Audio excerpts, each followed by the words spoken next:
오늘 새벽 우리에게 주신 하나님의 말씀은 구약 역대상 10장 1절로부터 14절 말씀입니다.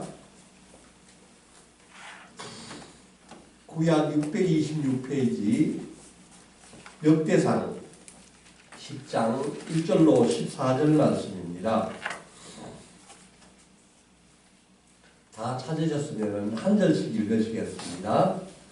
블레셋 사람들과 이스라엘이 싸우더니 이스라엘 사람들이 블레셋 사람들 앞에서 도망하다가 길보아 산에서 죽임을 당하여 엎드려지니라.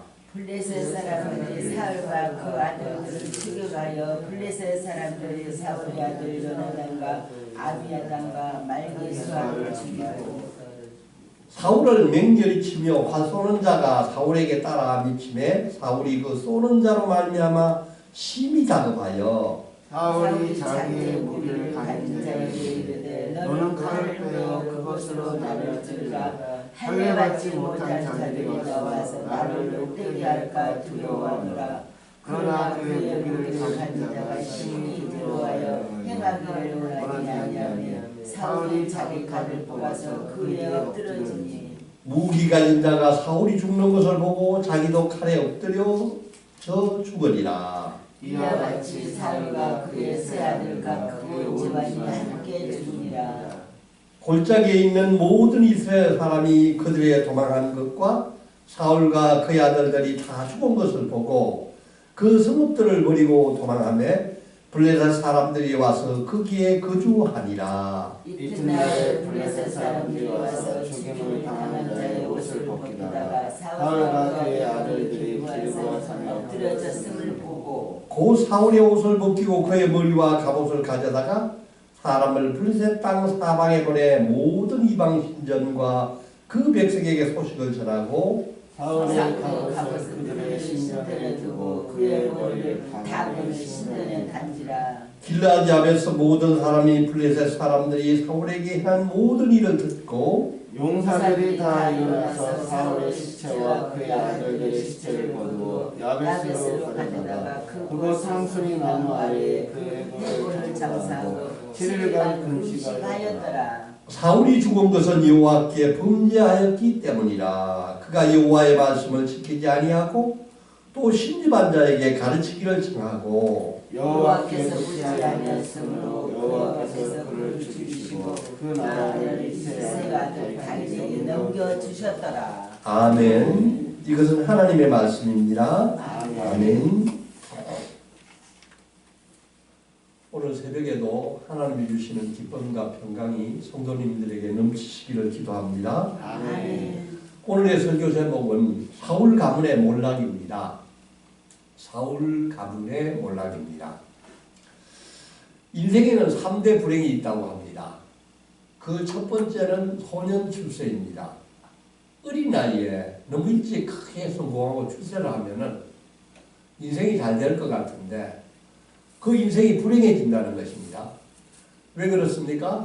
그를 너무 일찍 출세하면은 스스로가 교만해져서 모든 일을 다 잘할 수 있고 자기가 모든 것을 다 잘 안다고 생각해서 남의 말을 듣지 않고 자기 마음대로 행하다가 결국 그 인생이 불행해진다는 거죠. 두 번째는 중년상처라고 합니다. 나이가 중년이 되어서 배우자를 잃게 된다면 그 인생이 불행해질 수 있다는 것입니다. 그래서 효도하는 자식 연령보다도 악처가 있는 것이 더 낫다는 이야기가 있습니다. 요사이는 중년에 이혼을 하는 사람도 많고 또 재혼하는 사람도 많아서 이 말이 얼마나 맞은지는 저는 잘 모르겠습니다. 근데 보면은 배우자가 사별하거나 이혼을 한 후 대부분의 여자들은 남편 없이 잘 살고 있는데 남자들은 불행하게도 배우자가 없으면 불행하게 살 확률이 매우 높다고 합니다. 세 번째 불행은 노인무절이라고 합니다. 젊을 때 가난은 고생도 사서도 한다는 말이 있습니다. 젊을 때 가난이 괜찮다는 것입니다. 그러나 노인 되어서 돈이 없으면 가난에서 벗어나기가 참으로 힘들다는 것입니다. 안 그래도 몸도 불편한데 돈까지 없으면 고생을 많이 한다는 것입니다. 우리 주위에도 이런 사람들이 많이 있습니다. 젊은 시절에 크게 성공하고 출세가도로 달리다가 나중에 아주 비참하게 되어서 자살하는 사람들도 있습니다. 또 어떤 사람은 젊은 나이에 고생을 많이 하고 또 어려움이 있었지만 이것을 잘 극복해서 노년에는 크게 성공하고 영광스러운 삶을 사는 사람들이 있습니다. 역대기 1장부터 9장까지는 이스라엘의 조상들의 이야기가 계속 나오고 있습니다. 아담에서부터 셋, 에노스, 노아, 아브라함 그리고 야곱과 12아들을 거쳐서 거의 500명이 넘는 사람들의 이름이 계속 나오고 있습니다. 근데 이 사람들의 그 삶을 보면은 어떤 사람들이 잘 살고 어떤 사람의 그 족속들이 숫자가 늘어나고 아주 그 종족이 번성했던 것을 보셨습니까? 제일 크게 번성한 족속이 누구였습니까? 그것은 유다 족속이었습니다. 유다 족속의 출발은 아주 좋지 않았습니다. 그 유다는 자기 며느리 다말과 사이에서 베레스와 세라를 낳았습니다. 그런데 나중에는 또 그 형제들이 유다가 야곱을 종으로 파는 그런 나쁜 역할을 한 적도 있었습니다. 그래서 유다가 나중에 그 하나님의 믿음을 굳게 하고 모든 식솔들이 하나님께 귀의했었을 때 유다의 자손들은 강성하여지고 그 숫자가 크게 불어나고 남유다를 이루는 가장 중요한 그 족속이었다는 걸 우리가 보았습니다. 그 가문에서 다윗이 나오고 예수님이 이 땅에 오셨습니다. 두 번째 족속은 어떤 족속이 번성했습니까? 그것은 레위 족속이었습니다. 레위도 출발은 아주 안 좋았습니다. 그 세겜 추장 하몰이 자기 동생 디라를 그 강간했었을 때 그 분을 이기지 못하고 그들에게 거짓말하고 할례 받으면 결혼시켜 주겠다고 거짓말하고 난 뒤에 그들이 그 말을 믿고 할례를 받았을 때 모조리 쳐들어가서 그 세겜 족속을 아주 다 죽이고 그 모든 그 재산을 뺏었던 것을 기억합니다. 이런 레위 족속이 예수님을 잘 믿고 특히 모세 옆에 서서 그 금송아지를 만들고 경배하는 그 이스라엘 백성들을 진멸했었을 때 하나님은 그 레위 족속을 축복하여 주셨습니다. 유다 지파와 레위 지파가 잘 번성했던 것은 딱 하나입니다. 하나님의 말씀과 약속을 잘 붙잡았기 때문입니다. 오늘 10장에서는 드디어 이스라엘의 역사에 대해서 본격적으로 이야기 시작합니다. 사울부터 다윗이 왕이 되고 죽을 때까지 이야기가 역대상에서 계속 이야기가 시작됩니다. 이제 9장까지 터널을 빠져나왔습니다. 이제 10장부터 비교적 읽기가 쉽고 이야기가 쉬운 이야기가 나옵니다. 그런데 우리 읽는 10장에서 보면은 사울의 이야기가 나옵니다.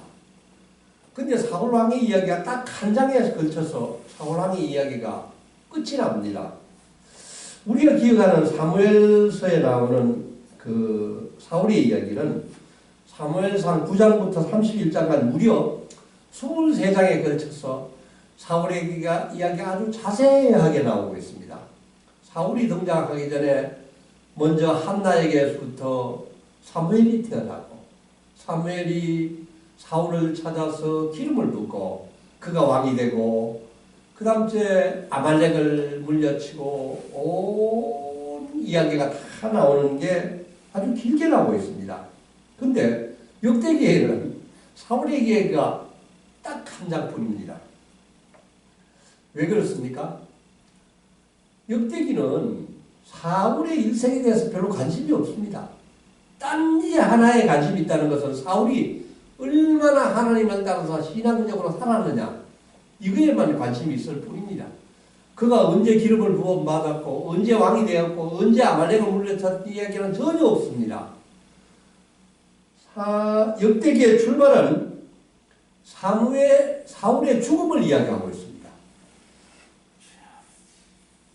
사울의 젊은 시절, 사울의 중년 시절 이야기가 없습니다. 사울의 노년에 마지막에 비참한 죽음을 맞는 데부터 이야기하고 있습니다.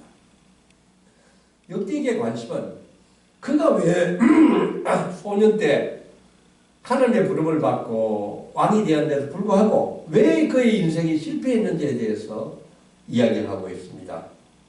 왜 그 자신이 실패하고 자신이 자살을 하고 그의 가문이 멸망하는지에 대해서 이야기를 하고 있습니다. 이 역대기는 사울에 대한 인생 평가, 신학적인 평가를 아주 냉철하게 내리고 있는 것을 우리가 볼 수 있습니다. 우리가 다시 한번 1절, 2절 한번 읽어보겠습니다. 시작. 블레셋 사람들이 이스라엘이 싸우더니 이스라엘 사람들이 블레셋 사람들 앞에서 도망하다가 길보아 산에서 죽임을 당하여 엎드려지니라. 블레셋 사람들이 사울과 그 아들들을 죽여가요. 블레셋 사람들이 사울의 아들 요나단과 아비나답과 말기수아를 죽이고. 아멘. 블레셋 사람들은 이스라엘 오랜 숙적이었습니다. 사사기 시대는 삼손과도 싸웠고 엘리 제사장 사무엘 시대 사울 왕에 이르기까지 계속 이스라엘과 전쟁을 벌였습니다.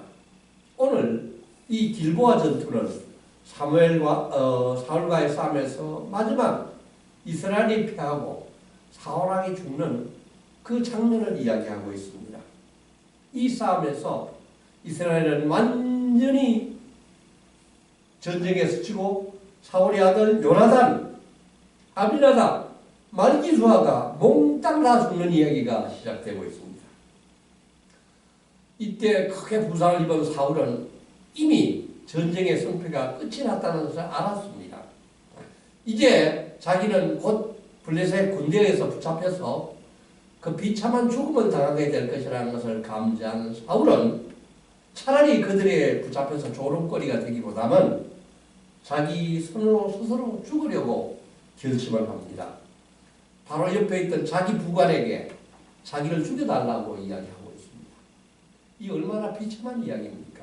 얼마나 절박한 이야기입니까? 그러나 그 부관은 자기의 그 왕 사울을 죽일 수 없었습니다. 도저히 죽이지 못하겠다고 거절합니다. 그러자 사울은 스스로 목숨을 끊습니다. 자신의 칼을 뽑아서 그 위에 엎드렸습니다. 4절 한번 읽어보겠습니다. 시작. 사울이 자기의 무기를 가진 자에게 이르되 너는 칼을 빼어 그것으로 나를 치르라. 칼을 받지 못한 자들이 와서 나를 욕되게 할까 두려워하라. 그러나 그의 무기를 가진 자가 심히 두려워하여 행하기를 원하지 아니하며 사울이 자기 칼을 뽑아서 그 위에 엎드려지니. 아멘. 불과 이 한 절에 불과한 이 성경 말씀이 그때 그 절절하고 절박한 상황을 우리에게 잘 전해주고 있습니다. 사울이 어떤 사울이었습니까? 사울은 참으로 하나님 보시기에 겸손하고 참으로 하나님의 눈에 든 종이었었습니다. 그가 하나님의 기름을 받았었습니다. 그러나 오늘 드디어 그는 자기 칼에 스스로 자결하는 그런 모습을 우리가 보았습니다. 6절은 이와 같이 사울과 그의 세 아들과 그의 온 집안이 함께 죽으리라고 말씀하고 있습니다. 인간의 불행 중에서 이보다 더 비참한 불행이 어디 있겠습니까? 이렇게 해서 사울의 왕조가 완전히 끝이 난 것입니다. 7절을 보면은 그 골짜기에는 모든 이스라엘 사람이 그들의 도망한 것과 사울과 그의 아들들이 다 죽은 것을 보고 그 성읍을 버리고 도망하며 블레셋 사람들이 와서 거기에 거주하니라. 이제 왕도 죽고 사울의 아들도 죽고 그 성읍을 두고 이스라엘 백성들이 도망을 갔다는 거지.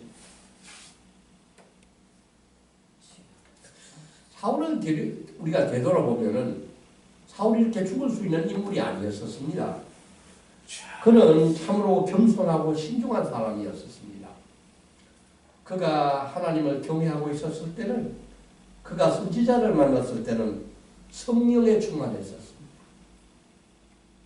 그는 아말렉과의 전투에도 크게 승리했었습니다. 그는 한평생 블레셋과의 싸움을 용기 있게 하였습니다.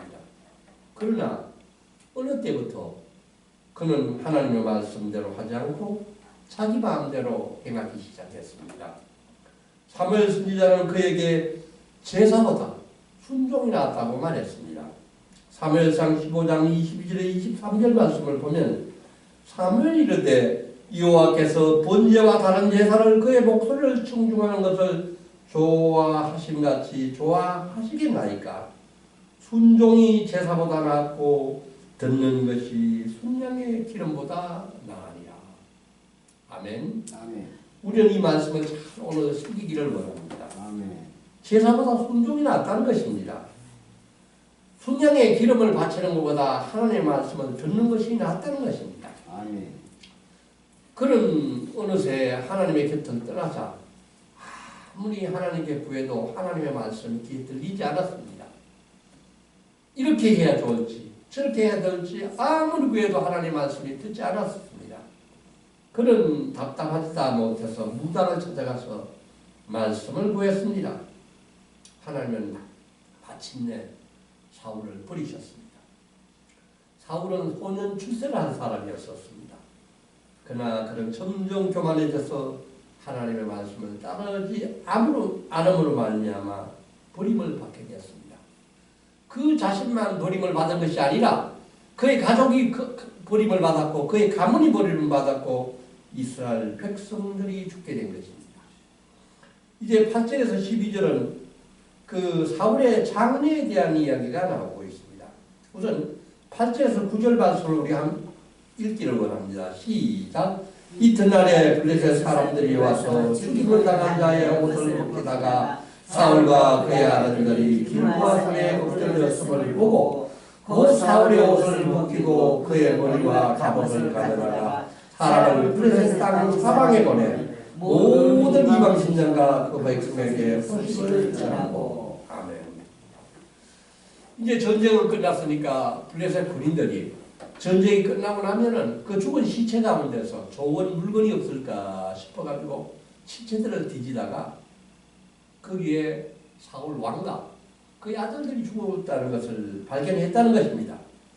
그들은 사울의 옷을 벗기고 갑옷을 가져다가 블레셋 땅 사방에 보내서 그 이방 신전과 그 백성에게 소식을 전했다는 것입니다. 이 얼마나 참 하나님 보시기에 망극하고 비참한 이야기입니까? 그들은 사울의 갑옷을 그들의 신전에 두고 그의 머리를 다곤의 신전에 달았다고 합니다. 하나님의 백성, 이스라엘 백성의 초대 왕의 머리가 다곤의 신전에 달려있다는 것입니다. 하나님을 참 더럽게 하였습니다. 이 얼마나 슬프고 부끄러운 결말입니까? 이제 11절부터 우리가 한번 말씀을 한번 읽어보겠습니다. 11절, 12절 한번 읽어보겠습니다. 시작. 길랏 야베스 모든 사람이 블레셋 사람들이 사울에게 행한 모든 일을 듣고 용사들이 다 일어나서 사울의 시체와 그의 아들들의 시체를 거두어 야베스로 가져다가 그곳 상수리나무 아래에 그 해골을 장사하고 7일간 금식하였더라. 아멘. 그런데 사울의 죽음 뒤에도 아주 아름답고 참 그 좋은 이야기가 여기 나옵니다.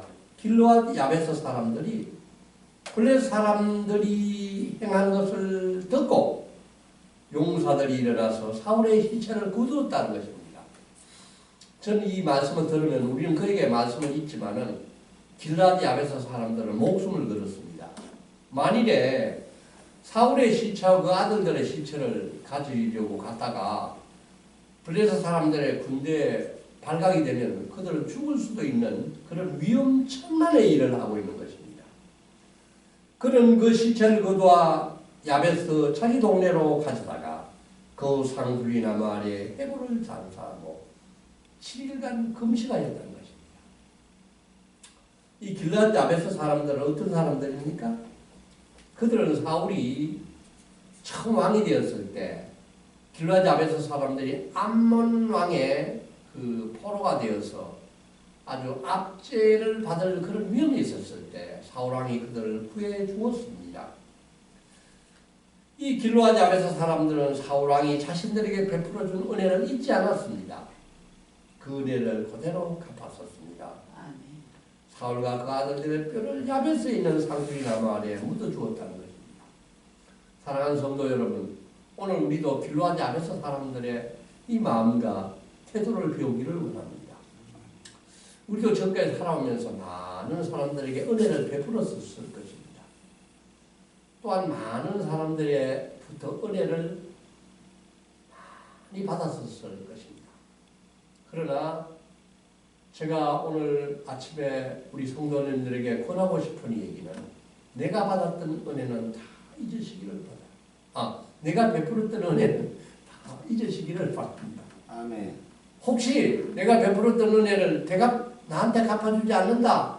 계속 그것을 생각하고 있으면 준 은혜보다도 내가 받지 못한 그 은혜에 속상해하고 마음 아파하고 오히려 하나님 향한 마음이 오히려 줄어들지 모르기 때문입니다. 그래서 내가 베푼 은혜는 모조리 다 잊으시기를 바랍니다. 그러나 내가 받은 은혜는 하나도 처음부터 끝까지 기억하시기를 바랍니다. 아멘. 길로아 잡에서 사람들처럼 반드시 내가 베푼 은혜대로 돌려주시기를 원합니다. 아멘. 13절 14절을 우리가 한번 읽어보겠습니다. 시작. 사울이 죽은 것은 여호와께 범죄하였기 때문이라. 그가 여호와의 말씀을 지키지 아니하고 또 심판자에게 가르치기를 청하고 여호와께 묻지 아니하였으므로 여호와께서 그를 죽이시고 그 나라를 이새의 아들 다윗에게 넘겨주셨더라. 아멘. 이 역대기 저자의 사울에 대한 평가는 아주 냉혹하고 단호합니다. 그는 하나님의 선택을 받았지만은 하나님을 거역하기 때문에 하나님부터 벌을 받았다는 것입니다. 그는 하나님의 말씀을 마침내 듣지 못하였고 점쟁이를 찾아가서 하나님의 말씀을 들으려 했다는 것입니다. 하나님은 그를 죽이셨습니다. 하나님은 블레셋을 도구로 사용하여서 그와 그의 아들을 죽이시고 그의 나라를 이새의 아들 다윗에게 넘겨주었다는 것입니다. 사울의 죄는 세 가지입니다. 첫 번째 죄는 하나님이 그를 택하셨지만은 그가 여호와를 배신했다는 것입니다. 그는 교만에 빠져서 하나님께 등을 돌렸습니다. 사울의 넷째 아들 이름은 예스바알입니다. 예스바알은 바알을 숭배하는 사람이라는 것입니다. 주여. 이 말 하나만 보더라도 바울의 신앙 상태를 우리는 알 수 있습니다. 바울이 첫째 아들 이름은 그렇지 않고 넷째 아들 이름이 이렇다는 것은 점점 비신앙적으로 바울의 신앙에 빠졌다는 것을 알 수가 있는 것입니다. 사랑하는 성도 여러분, 우리도 처음 신앙을 잘 간직할 수 있는 성도가 되기를 원합니다. 아멘. 둘째, 사울은 여호와께 하신 명령을 따르지 않았습니다. 그는 아말렉을 진멸하라고 했는데 그는 아가가 살려주고 귀한 재물을 감추고 그것을 취했습니다. 또한 사무엘 선지자가 길갈에 가서 제사를 드리지 말고 7일 동안 기다리고 있으라고 했었는데 본인은 이 말씀도 거역하고 자기 마음대로 제사를 드렸던 것입니다. 우리도 작은 하나님 말씀도 잘 기억하고 거역하지 않는 성도들이 되기를 원합니다. 아멘. 아멘. 세 번째, 그는 여호와를 찾지 않고 무당을 찾았습니다. 어떻게 사울이 무당을 찾을 수가 있겠습니까? 그는 처음부터 이러지 않았었을 것입니다. 그가 처음에는 신앙이 있었고 또 기도를 할 때마다 하나님 음성을 잘 들을 수 있었을 것입니다. 그러나 어느 사이인가 그는 교만해지고 남의 이야기를 잘 듣지 않고 특히 그 다윗을 시기하고 그를 미워하고 죽이려고 했을 때 하나님을 생각하는 마음은 뜨겁고 하나님의 말씀을 듣지 못했기 때문에 그는 결국 무당을 찾았었을 것입니다. 사랑하는 성도 여러분, 우리의 인생은 어떤 인생입니까? 우리도 어떤 의미에서는 소년 출세의 인생이 아니겠습니까? 죄인인 우리가 하나님의 은혜로 구원을 받고 하나님의 자녀가 된 것입니다. 영생을 얻게 되었습니다. 도대체 이거보다 더 큰 성공과 출세가 어디 있겠습니까? 오늘 우리는 사울의 실패한 인생을 다시 한번 되돌려 볼 수 있기를 원합니다. 우리가 조심해야 될 일이 무엇입니까? 세상적으로 성공하고 돈을 모으고 모든 것이 잘 된 후에 죄를 짓기가 더 쉽다는 것입니다. 산을 올라갈 때 고지를 향해 올라갈 때는 힘이 들긴 하지만 넘어질 경우가 잘 없습니다. 왜 그렇습니까? 목표가 있기 때문입니다. 그 목표를 달성하기 위해서는 사고가 잘 나지 않습니다. 그런데 산 정상에 오르고 나면은 너무 기분이 좋고 또 이제 목표가 달성되기 때문에 그때부터는 마음을 놓기가 쉽습니다. 그렇기 때문에 사고가 어느 때 잘 납니까? 등산할 때보다 하산할 때 사고가 참 많이 납니다. 목표가 달성되고 난 뒤에는 긴장이 풀어지고 다리에 힘이 풀리고 그러면 대형 사고가 나기 쉽습니다. 사랑하는 성도 여러분, 우리는 잘 나갈 때 조심해야 하는 것입니다. 돈이 잘 벌리고 출세하고 일이 잘 될 때 주의해야 되는 것입니다. 이럴 때일수록 우리는 하나님의 말씀으로 더 자기의 빈 마음을 채우고 말씀을 무장하지 않으면 정신이 병들고 반드시 실패를 한다는 것입니다. 오늘 우리는 또한 길르앗 야베스 사람들을 배우기를 바랍니다. 그들은 은혜를 기억하고 은혜를 갚은 사람들입니다. 우리를 구원해 주신 예수 그리스도의 보혈의 공로를 잘 기억하는 성도들이 되기를 원합니다. 주님께서는 내게 자유를 주시려고 주님께서 고난을 당하셨습니다. 우리 모두 속죄하신 구세주를 찬송할 수 있는 인생이 되기를 원합니다. 아멘. 그신 하나님의 놀라운 사랑을 찬양하면서 오늘도 승리하는 우리 성도님 되시기를 축복합니다. 아멘. 아멘. 사랑의 하나님, 이스라엘의 초대왕 사울의 인생을 보게 해주셔서 참으로 감사합니다. 사울은 일찍이 하나님의 선택을 받고 이스라엘의 왕이 되었습니다. 그는 소년 때에 겸손했고 용기가 있었습니다. 그러나 그는 왕이 되고 날이 갈수록 교만해지고 하나님의 말씀을 잘 듣지 않았습니다. 우상을 섬기고 제사장을 85명이나 죽였습니다. 그는 다윗을 시기하고 죽이려고 했습니다. 마침내 하나님의 벌을 받고 죽임을 당했습니다. 자신은 물론 아들들까지 죽고 그 가문이 몰락하게 되었습니다. 주여. 주님, 우리들도 죄인이지만 하나님의 은혜로 구원받은 사람들입니다.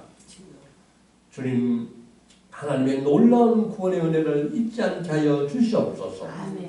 주님, 우리가 교만하지 않게 하여 주시옵소서. 아멘. 늘 하나님의 말씀 안에 거하게 하여 주시옵소서. 길르앗 야베스 사람들처럼 우리에게 베푼 주님의 은혜를 기억하고 나에게 은혜를 베풀어 주신 그 사람들의 은혜를 기억하는 사람이 되게 하여 주시옵소서. 아멘. 하나님을 사랑하고 내 이웃을 내 몸과 같이 사랑하게 하여 주시옵소서. 아멘. 승리하는 인생이 되게 하여 주시옵소서. 아멘. 우리 가문이 믿음으로 승리하게 하여 주시옵소서. 아멘. 이 모든 말씀 예수 이름 받들어 간절히 기도하옵나이다. 아멘. 하늘에 계신 우리 아버지, 아버지의 이름이 거룩하게 하시며 아버지의 나라가 오게 하시며 아버지의 뜻이 하늘에서 같이 땅에서 이루어지게 하소서. 오늘 우리에게 용할 양식을 주시고 우리가 우리에게 잘못한 사람을 용서하여 준 것 같이 우리 죄를 용서하여 주시고 우리를 시험에 빠지지 않게 하시고 악에서 구하소서. 나라와 권능과 영광이 영원히 아버지의 것입니다. 아멘.